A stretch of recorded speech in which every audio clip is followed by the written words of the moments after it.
Ciencia y Humanismo en la Academia Mexicana de Ciencias.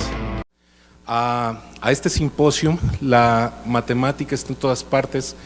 Lo tenemos dividido en dos partes. La primera es el día de hoy, la segunda parte es el día de mañana en el aula 1, en el área de seminarios. Me da mucho gusto estar moderando estas dos sesiones de matemáticas. Lo que pretendíamos era dar una panorámica amplia de matemáticas en acción, matemáticas aplicadas, empleadas con algún fin, con algún propósito, y lo que queremos es precisamente darles esa panorámica, esa visión. Dada la restricción que tenemos de tiempos y como sí queremos darles el mayor tiempo posible a nuestros conferencistas, me he tomado la libertad de pedirles su permiso para no hacer presentaciones. Como mencionó nuestro presidente, el doctor Arturo Menchaca esta mañana, es un evento sin speeches, sin discursos.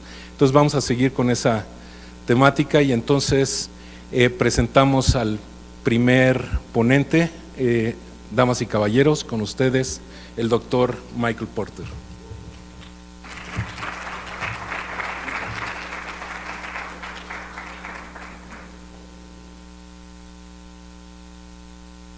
Bueno, muy buenas tardes.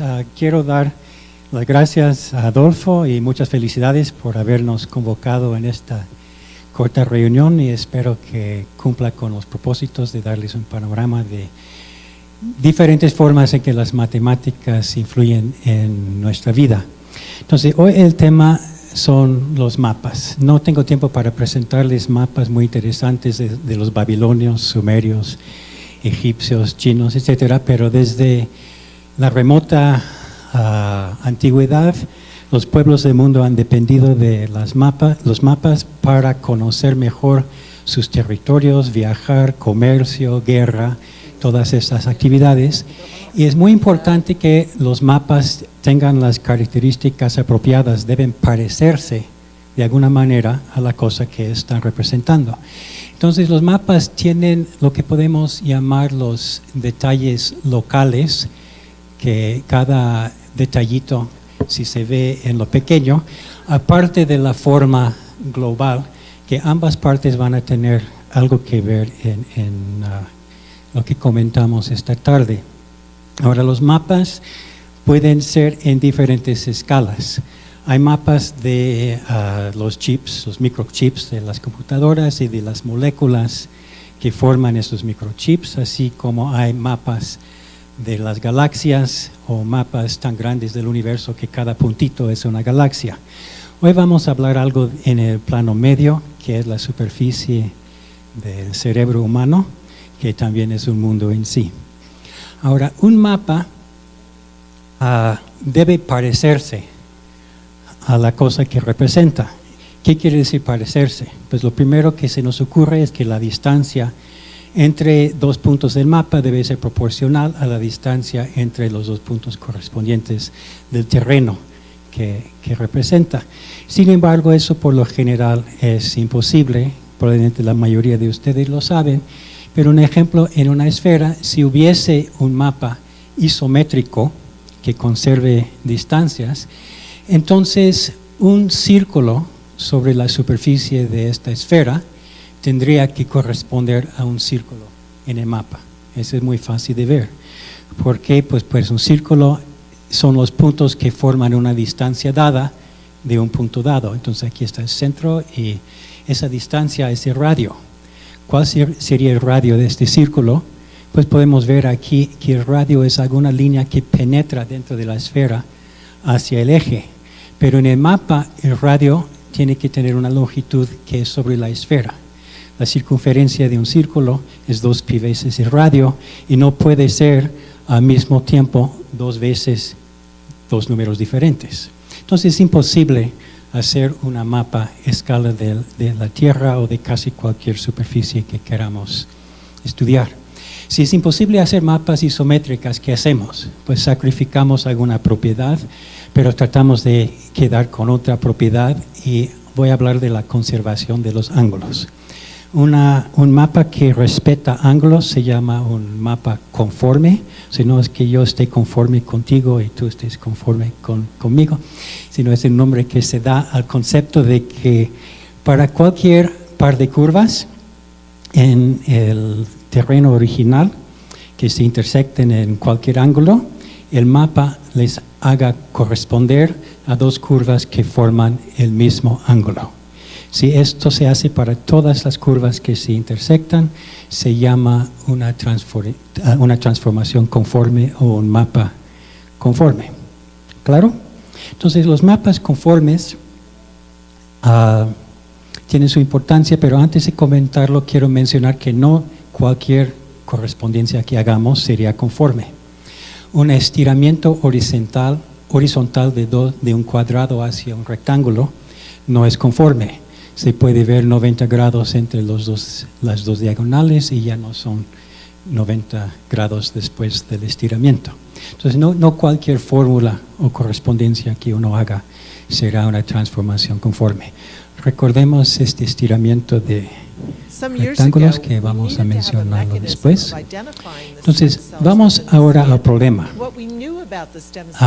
Dada una superficie, queremos encontrar una transformación de esta superficie a una región plana.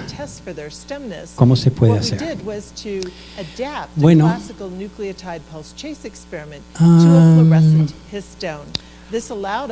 aquí hay una solución para el caso de la esfera que pensó Mercator hace más de 200 años, y su idea era que las líneas de latitud en la Tierra vayan a corresponder a líneas horizontales en el mapa y los círculos de longitud sean círculos verticales. Esto no conserva las distancias, se ve Groenlandia más grande de Sudamérica, pero sí, si se escogen bien las separaciones entre las latitudes, es conforme. Eso quiere decir que un navegante que vaya siguiendo una línea, que sería una línea diagonal recta en el mapa, simplemente tiene que fijarse en el ángulo entre su rumbo y determinada estrella y puede saber por dónde va y cómo llegar de un punto al otro. Entonces, inmediatamente vemos una aplicación muy práctica de la conformalidad. Bien, ahora voy a empezar a hablar de cosas un poco más técnicas matemáticas.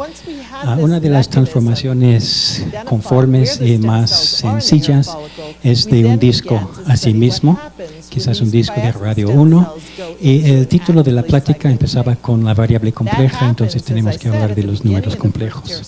Entonces, un número complejo es un objeto de dos números, x y y, donde x representa el desplazamiento horizontal, o sea, la longitud, y y el desplazamiento vertical, que podría ser algo como la latitud, y se conectan con un símbolo i que tiene la característica un poco rara de que i al cuadrado es -1, de manera que se puede definir la suma y el producto y, por qué no, el cociente entre estos tipos de números complejos.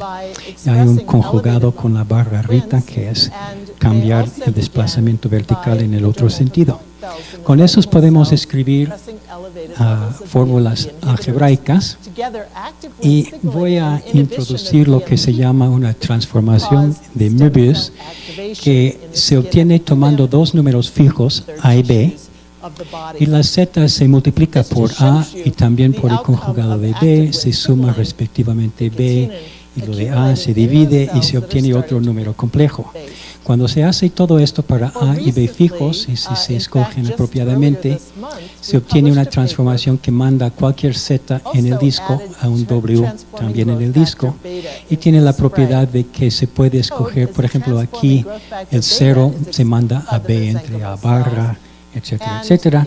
Se puede acomodar que cualquier punto que tú quieras vaya al centro, y es una transformación conforme, y los circulitos que no tienen el mismo centro pero de alguna forma se aglomeran alrededor de este punto base vayan a dar en círculos concéntricos. De la misma forma tenemos estos radios. Es un ejemplo de una fórmula que da una transformación conforme. Para entender bien este concepto, A mí me gustan los juegos, creo que a todo el mundo, entonces voy a platicarles del juego de las coordenadas isotérmicas, perdón. Es un juego entre dos jugadores que se pueden llamar tú y yo, por ejemplo. Entonces el que tira primero pinta una curva cualquiera. La única es que no se intersecte a sí misma, pero sí se cierre el circuito. El que tira segundo, por ejemplo, a lo mejor yo pongo un punto donde yo quiera dentro de esta curva. Ahora te toca a ti, entonces tienes que pintar círculos, más bien curvas, que den la vuelta sin cortarse una a la otra, llenar todo esto. Hay variantes en que vamos alternando, pintando esas curvas. Lo único que se requiere en este momento es que no se toquen esas curvas y que se cierren completamente. Entonces, al que sigue, me imagino yo, hay que pintar las líneas que forman 90 grados, que se sean ortogonales a esos anteriores.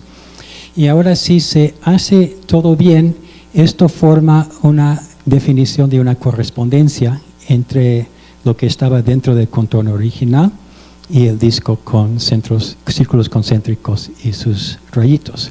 Si no, entonces perdiste. Entonces, ¿hay alguien aquí que quiere echarme un partido de coordenadas isotérmicas? Si pierdes, podemos echar 2 de 3, 4 de 7. Bueno, mientras lo van pensando, hay unas cosas que deberían saber acerca de esas coordenadas isotérmicas. Entonces, estas son soluciones a muchas ecuaciones de la física, problemas de magnetismo, electricidad, calor, hidrodinámica, etcétera, etcétera.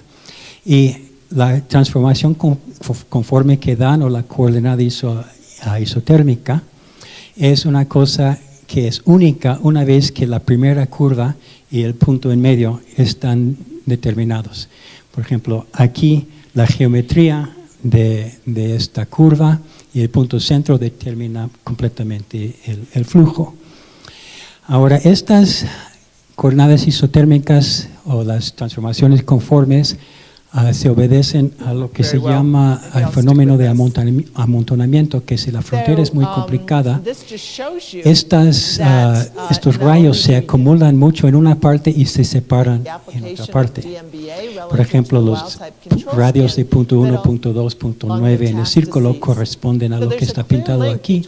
Uno imaginaría que el punto 95 debe estar por acá, pero no, aquí el punto 99 ni llega hasta acá, y pues debe de ser el punto 995, pero no, el 999 apenas llega hasta acá. Y para transformar y ver cómo va el mapa en esas partes, ahí hay que ir hasta billonésimos, o sea, punto 99999 con muchos nueves para tener la precisión. Es un fenómeno natural. Entonces, lo que quiere decir esto con el juego de las coordenadas isotérmicas es que si tú te equivocas con un solo contorno, ya perdiste. Entonces, piénsenlo bien. Ahora, la transformación conforme, si se conoce en la frontera, se puede recuperar desde adentro por una fórmula de Cauchy, en donde se multiplica alguna cosa por los valores en la frontera, se calcula una integral y te da los valores por dentro. Entonces, eso reduce el problema de 2 dimensiones, ver a dónde va cada punto dentro del contorno, solamente sabiendo una dimensión, que es cada punto a lo largo de la frontera. Ahora, hay muchos métodos, hay cientos de métodos muy diferentes de calcular las transformaciones conformes. No tenemos tiempo para ver más que 98, 99 de ellos. Bueno, uno es el método de osculación de Kuiper, es hace 100 años que fue descubierto. Se toma alguna región que va a ser lo que está arriba a la izquierda, se busca el punto de valor mínimo, es decir, el más cercano al cero, y se construye una de esas transformaciones de Möbius que mueve ese punto al cero, igual que habíamos comentado antes. Claro, el cero va quién sabe a dónde. Ahora, en esto se toma la raíz cuadrada de los números complejos, se ve a dónde fue el cero original, y esto se mueve con otra transformación de Möbius al cero. Este nuevo dominio tiene la característica que el punto más cercano al cero es más lejos de lo que era antes. O sea que la frontera se va empujando hacia afuera. Entonces se va a repetir el proceso. Aquí está el primer dominio y esto fue el resultado. Se toma esto como primero y se hace el proceso y se sigue y sigue.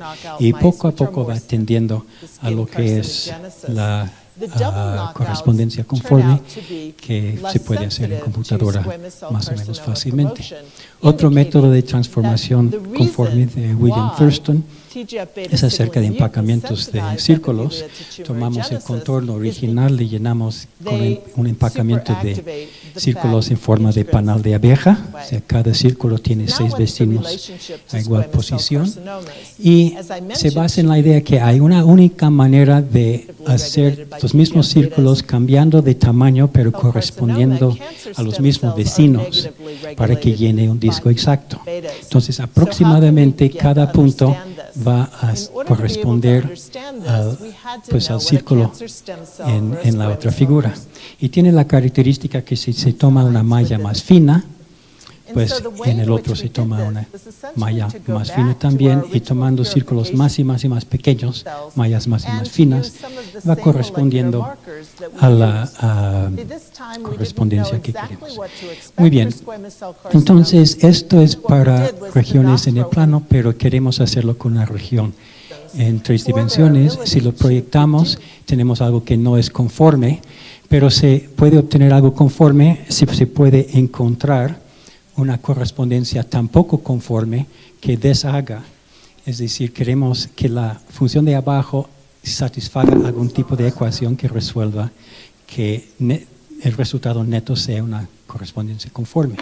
Pues hay una fórmula en geometría diferencial o en vectores que te dice cómo calcular los ángulos entre curvas. Entonces, si uno hace esto, se encuentra que la función debe satisfacer lo que se llama la ecuación de Beltrame. Es decir, que se tiene que resolver un par de ecuaciones diferenciales en que las partes de la f, la u y la v, pues satisfacen alguna relación con sus derivadas parciales.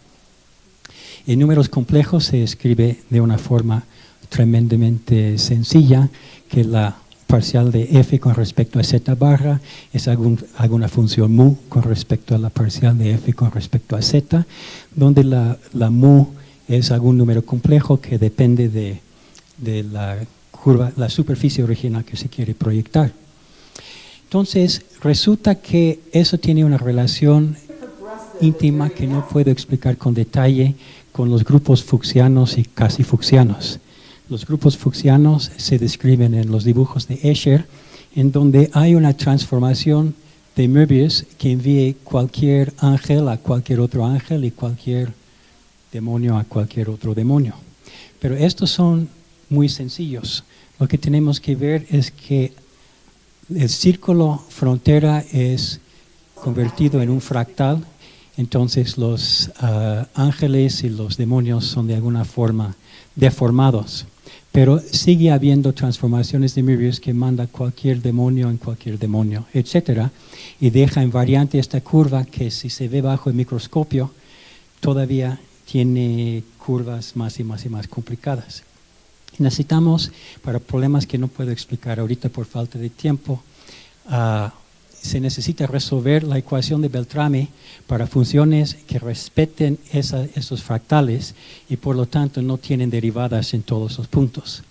Esto lleva a una historia muy larga de la ecuación de Beltrame, donde se empieza con funciones analíticas y después funciones más o menos diferenciables hasta las funciones que se llaman medibles, donde no se puede describir sus derivadas en casi ninguna parte. Entonces, todo esto se ha desarrollado matemáticamente y es un área de investigación muy activa aún cómo calcularlo numéricamente. El tiempo no permite explicar esto, entonces solamente quiero explicar qué tiene que ver con el mapa del cerebro.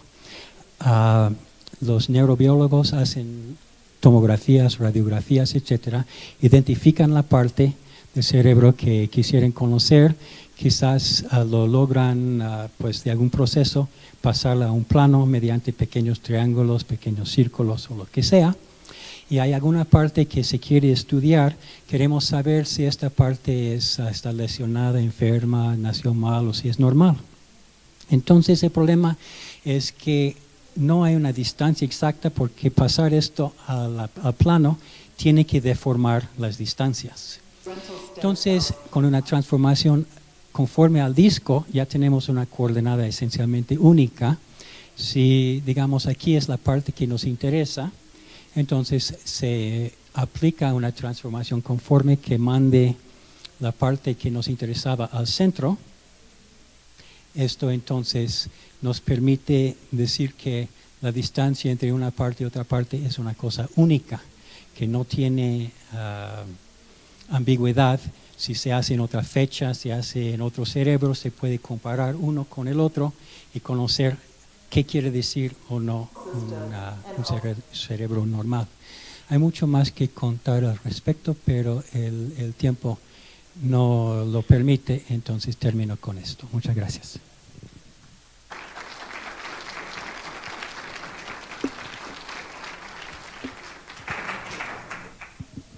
Muchas gracias, Mike. Hay tiempo para una o dos preguntas, dependiendo. ¿Alguien tiene alguna pregunta?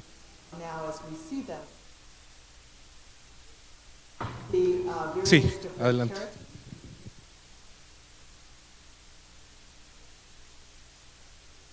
Gracias, Ricardo Kid de Ciencia CC.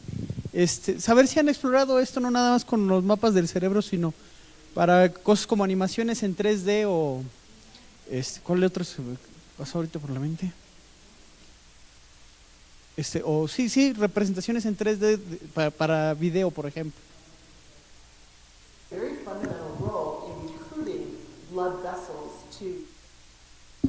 Sí, el problema de 3D para animaciones es en parte un problema inverso a eso. Entonces tiene una relación estrecha, pero no es la ecuación de Beltrami que se tiene que resolver.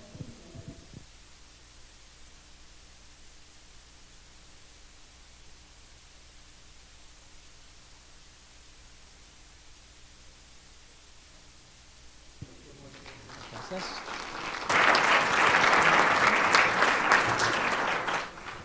Muchas gracias, Mike. Para la siguiente ponencia necesitamos preparar un